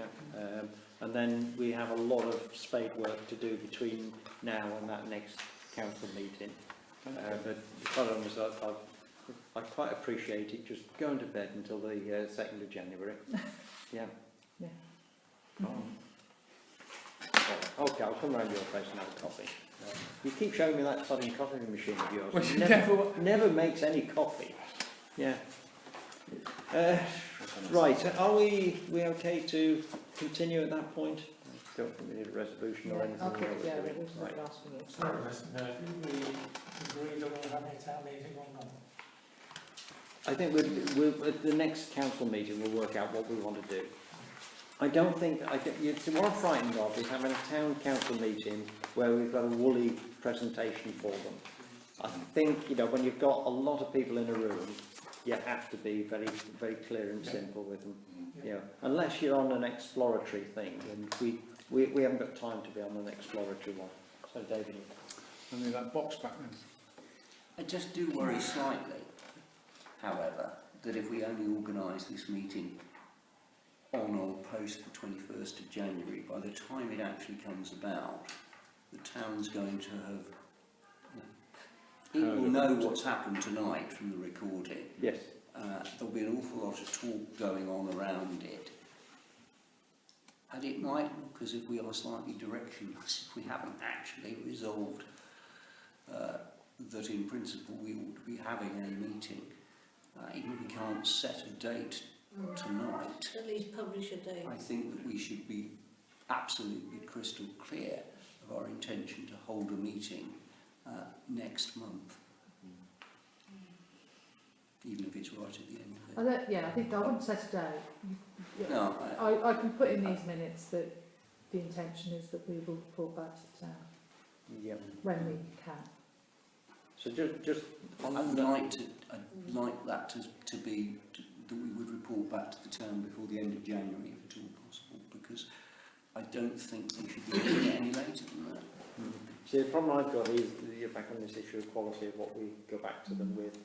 Yeah, that I think if we're to rally a decent attendance, we need a pretty impressive. We're going to know, almost certainly, How about by then what the outcome of those two planning applications is going to have been. And to a large extent, that will drive the direction that we go in. So unless they've been further deferred or something, it's not going to be difficult. How about putting an advert in both the Nene Valley News and the Reporter advising of a town council meeting, town meeting, for the latter part, or after our council meeting on the, is it 27th, did you say? 21st. I wouldn't go so far as doing that, because if for whatever reason, like Councillor Robertson has said, we're not ready, we haven't got a proper presentation, we look stupid. I would prefer, because people are quite happy if they ring up, say, we've just seen this information, we've heard your tape, what's happening. We can say to people, we are looking at it with a view that we will be reporting back to the town. Once we've had a decision, you know, most people at this moment in time are thinking about Christmas now anyway. They won't be thinking about that. So if we got it in our mind, then somewhere at the back end of January, we've got, we would have had our meeting here, ENC would have had their planning management meeting. That's on the 25th, isn't it? Yeah, and you know, it's a meeting in essence of, you know, trying to get direction on how the town would like us to react, you know, to those the events that are taking place. So that means it won't go into January, it's going to be February. Well, I think it's the back end of January, because we've got, it is that last week of January that when ENC have their meeting, isn't it, 20-something of January? I'm not being, how can you call a meeting in 6 days? Well, no, you can call the meeting at the beginning of January, say it's going to be, you know, at the end of January, after the ENC meetings. I understand what you're saying, but if we don't make a decision on a date tonight, we haven't got another meeting until the 21st. I understand now what you're saying. That's right, you know. Yeah, I think you're talking early February, realistically. Yeah, I think so. Yeah. David, when you were thinking about the back end of January, what was the logic that said it The couldn't logic be is that it's February not more than 1 month. from today? Okay, So right. it sounds better. I mean, if we're not going to set a date, if we say that the intention would be to hold a meeting by the end of January, if possible, would give us the opportunity to push it back into the beginning of February if we have to. But if we could target the end of January, I think we should. Simply because I just worry that we won't be seen to be getting to grips with this. You need 7 working days to call the annual town meeting. I believe it's the same for an extraordinary town meeting. I'm not 100% sure. It's not really a But you town need meeting, 7 is it? I mean, it's just us. But that, Telling it you is, it's an extraordinary town Give meeting. notice. You need to give that. You can't call it. Well, I'll be guided by the clerk. I mean, if the clerk says we have to give 7 days notice, we have to give 7 days notice. I think the other thing we've got to think about, and I'm not trying to put a damper on this, but you know, if we're going to go back to Reg 14, as I've already said, we're going to have to go back to 2010, dig out stuff from there, and there's a whole box full of stuff in there. Now, I ignored it to 2015 because there was too much. Yeah. And because at that time it was just basically 1 or 2 of us reading it. So if we're going to do that, I will need to have more people going back and reading that stuff alongside me, because I can't do that all in a month. It's just it's not hard. The only thing we've got to resolve at the moment is, do we need to put the town meeting at the back end of January on? You know, that's what we've resolved this evening. I think David's right. If we'd say that we're trying to get a meeting at the back end of January, but it might be delayed a couple of weeks, that might be. Yeah, what I've got a problem is the next time we as a group sit down together to talk about that meeting, you know, so the next full council meeting is too late for it. Yeah, look, put it on the books now. You know, as you know, we've got to propose. We're trying to get a meeting in for the end of January. You could also have a neighbourhood plan meeting on the 7th. Before the planning committee meeting, but that's not going to give you very much, it's only going to give you half an hour. But then you could at that meeting. Unless we push the planning meeting back to 8 o'clock, which we were doing at one time. But you could you could then potentially set a date. That's a good idea. So let's go for the 7th. We will have a neighbourhood plan meeting, Yeah, at what time? 7, is it? You can have it at 7 and have planning at 8. Yeah, okay. mm, So that's Give good. notice of that planning will change now, won't you? yeah. Because of Christmas and New Year anyway. They say that a lot will come in, but there's not an awful lot. Okay, so No. it goes on You 9. don't, And there won't be, About yeah. 2 or 3 you don't applications. count your chickens, but the moment I've just got Mm. 3, and one of them is quite controversial. As long as there's not 2 of them, it's all right, I can take it. One of them's talking about one that we've already decided. Yeah, So okay. still- So let's go then, we'll have a Yeah. meeting on the, Yeah. on the 7th then, and that's enough time then to call the town meeting if we wanted to. The other Yeah. thing that I think Okay. we should get some idea from is David Wilson Homes, because they've been very, very quiet since the 29th. Yeah, yeah. Well, they've got every, you know, that they...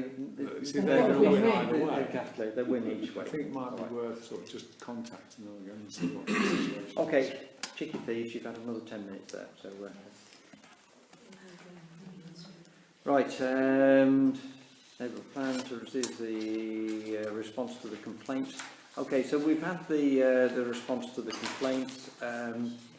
Just as to put where I am with this one, I do want to carry on to the next level with it. You know, I do want to put some data back behind the questions that they raised there. So, you know, no more than tell you that.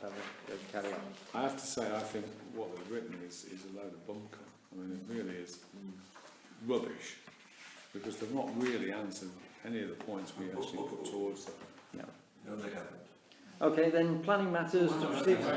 Oh, sorry. We need to resolve that, don't we? I'm a sport carrying on, I think, don't we? No, receive responses, says here. And consider And action. considering the action. Okay, I right, think the okay. action has got to be Did you want to propose? I was going to say I support the view that we should carry on. If we don't exhaust the NCs, we don't have the option of taking it to ombudsman. Yeah. So Okay. let's Thank you, make sure we Yeah, continue up through. I would therefore propose that we Yeah. Continue. continue. Seconded by Councillor Anne Oakes. All those in favour? Right, thank you. Yes. Okay. Thank you, Gary. We're getting too excited there. You were, weren't you? Yeah, I was. Right. Planning matters then, to receive the minutes from the planning committee meeting of the 3rd of December.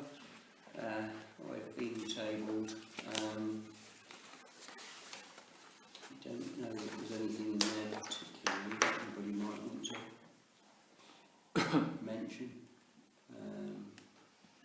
We did have a listed building application in relation to the old Angel Inn, which was to undertake certain works to it. Which on planning grounds we didn't object to, subject to any view of the conservation officer, but that doesn't actually alter the standpoint of this council, which remains that we are still, I think, hoping to hear from the co-op, unless we've heard anything further from them. Could we perhaps chase them for a response? Can do, but I think they said they were going to. they just said that they were going to look into it.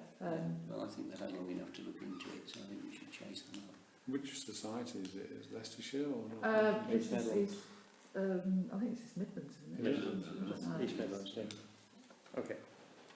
So yeah, let's chase them up. Yeah. So we'll check what happens on that one. Right. That was happy. Right, and then estates to receive the minutes from the estates meeting of the 26th of November. Are you happy with that receipt? And then to receive an update on the request from a resident to purchase the land adjacent to Golden Close. Yeah, Lisa asked that I think it was at the October Estates committee meeting, you asked for this to come forward to the full council. I don't, there's no change from the offer from the. Yeah, so they're not happy with the price that we, No. the value that we put on They the land. are only prepared to pay between 3 and 5. Okay, so that matter's then closed, isn't it? But It's been through our formal processes. Yeah. Okay. Correspondence. Just for clarification, just some that we said they could buy it for a price of.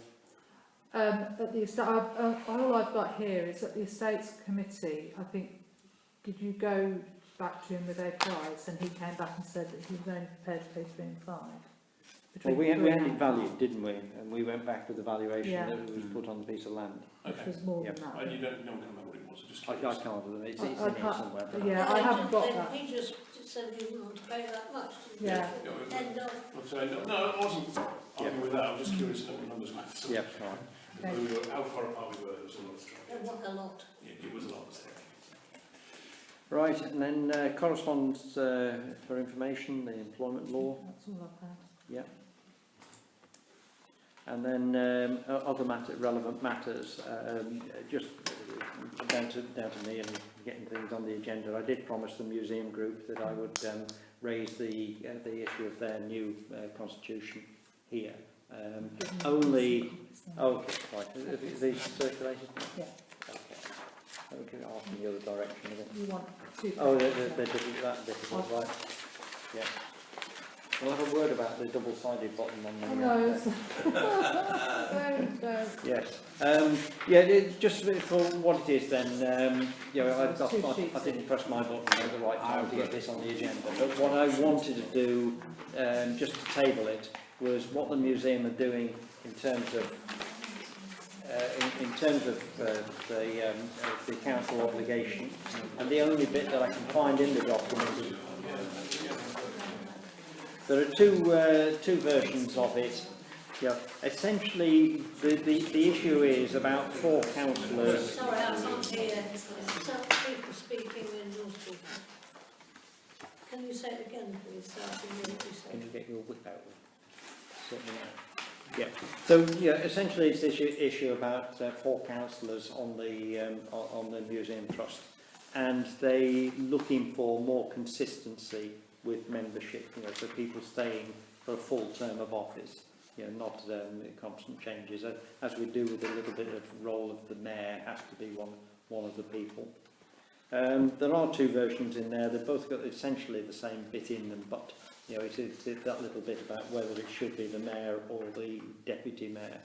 But what I wanted to do was get that into you guys as early as possible, just for a sort of 3-minute conversation about, in the concept of here, what is it you're seeing that you either agree with or disagree with?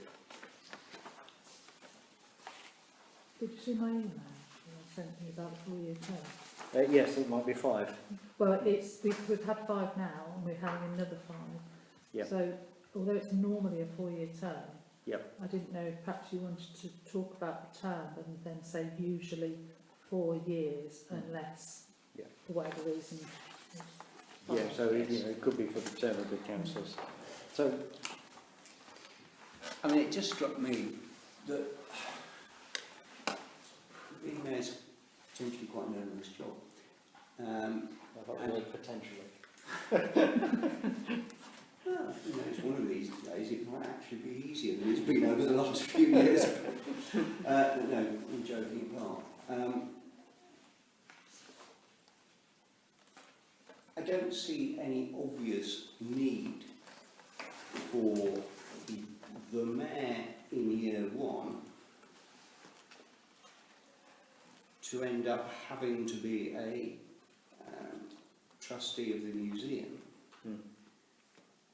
for the rest of that council term, because they may or may not actually have the enthusiasm to do it. And the whole point about the museum wanting the change is that we really wanted councillors who were prepared to come and commit and give continuity to the role, and therefore it might be better, it seems to me, if the 4 councillors who come forward are volunteers as opposed to 2 who have to do it whether they like it or not. And I would always be happy to actually be a representative on the museum, but I don't know that it would always follow that people would want to be, and certainly not necessarily to say in the first week or so of having been elected, oh, and by the way, I'm quite happy to commit myself for the next 4-5 years to serving in the Museum Trust.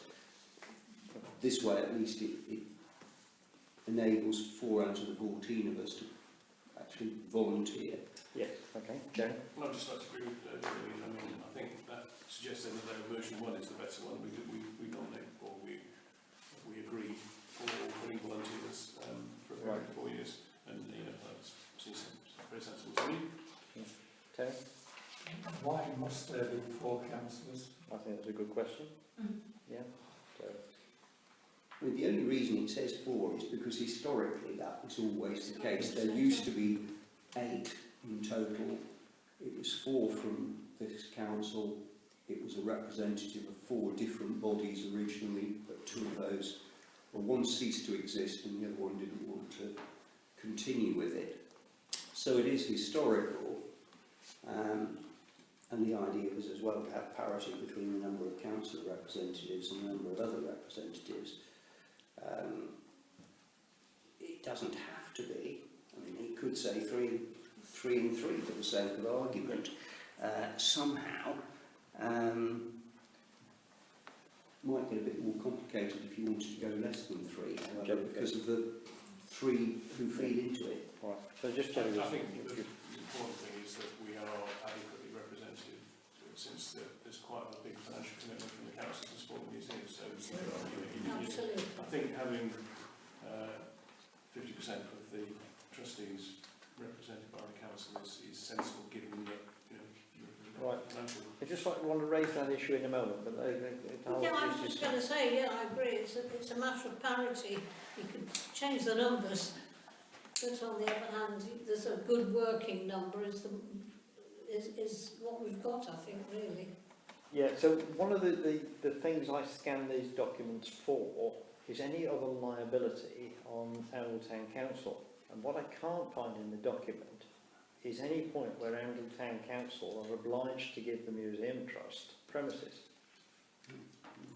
So when we're talking about representation on the management group, it's because we've got a financial element of it. And we have got a financial element, there's no doubt about that, but it isn't actually in the Constitution.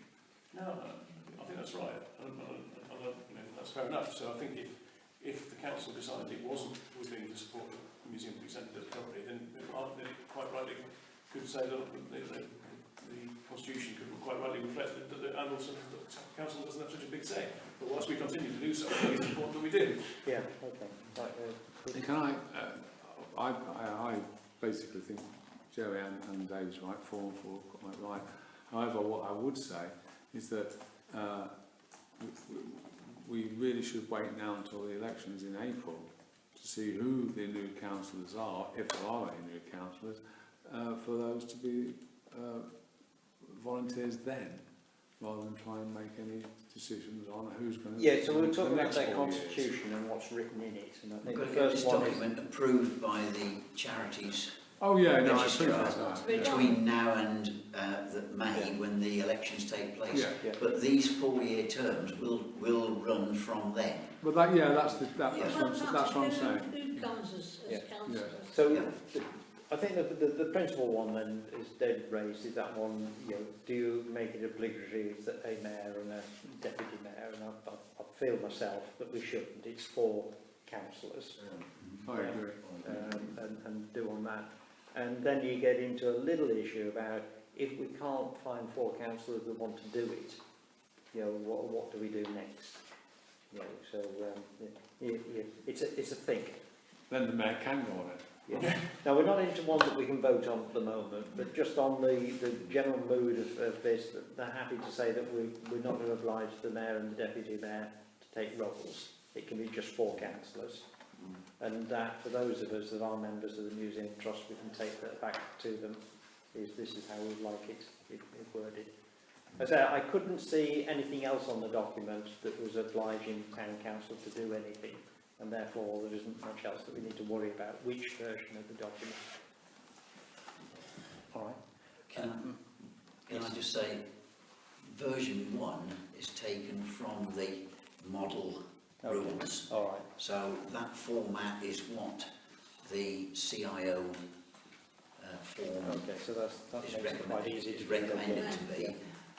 It's also, because I'm the one that wrote this in the first place, it's heavily copied, if you like, from Volunteer Action and Chat, both of which have been approved. So apart from actually changing within this document Details. like the names of the trustees for the time being, and whether it's 8 or whether it's, I think, 6 or whatever it is in the case of chat and another number in the case of volunteer action. Everything else is pretty well the same, and the registrar has already gone through it with me and said we're on the right lines. He hasn't said it's approved, but he has gone through and said I can't see a lot wrong with it. Okay. No, that's good then. Using that standard format. Not one I want to open up the discussion with though, but something in Jerry and what you were saying there triggered a thought in my mind. As we've had with QVH, we end up in a dreadful knot if we're trustees of something and councillors. Because the moment we become trustees, we're no longer councillors. So the point of having councillors on the trustee board was so that we could influence it, but essentially we can't, because when we're on the board we have to be, of that and that only. So we've got ourselves in a dreadful knot here. That we're no more than spies in the committee because we can't be councillors when we get in there.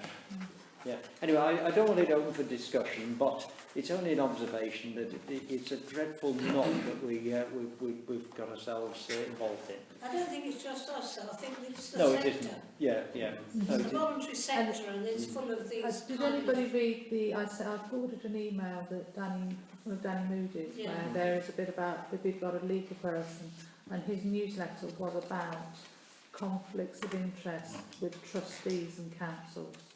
It's quite interesting to read. Okay. So has anybody else got any matters for input only? Jerry? Just a quick one.